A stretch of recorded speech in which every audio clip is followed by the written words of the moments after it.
আহমেদ মুর্দাবাদ মুর্দাবাদ মুর্দাবাদ মুর্দাবাদ আহমেদ মুর্দাবাদ মুর্দাবাদ মুর্দাবাদ মিয়া go back মিয়া দাদাগিরি নচলিব মিয়া দাদাগিরি নচলিব মিয়া দাদাগিরি নচলিব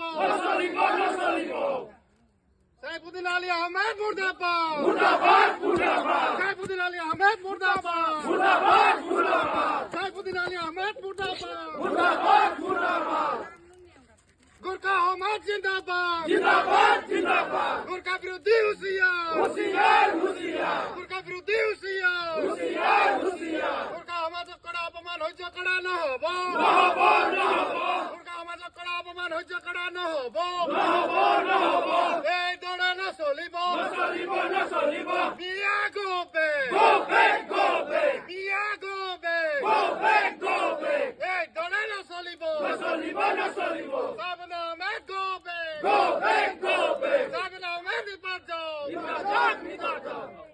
হয়। শেহতীয়াকৈ কংগ্ৰেছ দলৰ যিগৰাকী মুখপাত্ৰ ছাইফুদ্দিন আহমেদ তেখেতে যোৱাকালি এটা টক শ্ব'ত তেখেতে ৰাজনৈতিকভাৱে মন্তব্য নকৰি এটা বিশেষভাৱে তেখেতে এটা সম্প্ৰদায়ক টাৰ্গেট কৰি যিটো তেখেতে বক্তব্য প্ৰদান কৰিলে, নেপালী চুপ থাক, নেপালী বিদেশী আদি ধৰণৰ যিবিলাক তেখেতে কথা ক'লে, আজি চব আজি কংগ্ৰেছ দলৰ তেখেত মুখপাত্ৰ, তেখেতৰ এইটো সীমিত জ্ঞান নাই যে আজি কংগ্ৰেছ দলক প্ৰতিষ্ঠাপক যি সময়ত প্ৰতিষ্ঠাপক কৰা সভাপতি বাবু ছবিলাই উপাধ্যায় আছিল। গতিকে গোৰ্খা সমাজৰ এই অৱদান থকা এই ৰাজনৈতিক দলৰ এজন মুখপাত্ৰৰ কোনো কাণ্ড জ্ঞান নাই নেকি?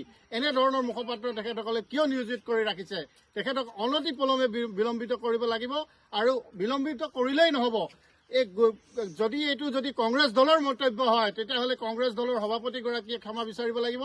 অন্যথা কিন্তু আমি ইমানতে আমি ক্ষান্ত হৈ নাথাকোঁ, আমি এলানি কাৰ্যসূচী আমি গ্ৰহণ কৰি যাম। কাৰণ আমি কোনো পৰ্যায়ে এই জনগোষ্ঠীৰ আমাৰ গোৰ্খা জনগোষ্ঠীক কৰা এই অপমান আমি কোনো পৰ্যায়ে আমি গ্ৰহণ কৰিব পৰা নাই, আৰু ইয়াৰ কিন্তু আৰু প্ৰতিবাদ হ'ব। যেতিয়ালৈকে তেখেতে আঁঠু কাঢ়ি এই জনগোষ্ঠীটোৰ ওচৰত যদি ক্ষমা নোখোজে, এই প্ৰতিবাদ কিন্তু অব্যাহত থাকিব। যিহেতু পুতলিকা দা কৰা হৈছে, আৰু এই পুতলিকা দা পিছতে আমি গোৰ্খা সমাজৰ হৈ এই গাঁৱৰে বাসিন্দা অৰ্জুন চেত্ৰী ডাঙৰীয়াক দুআষাৰ ক'বৰ কাৰণে অনুৰোধ জনাইছোঁ।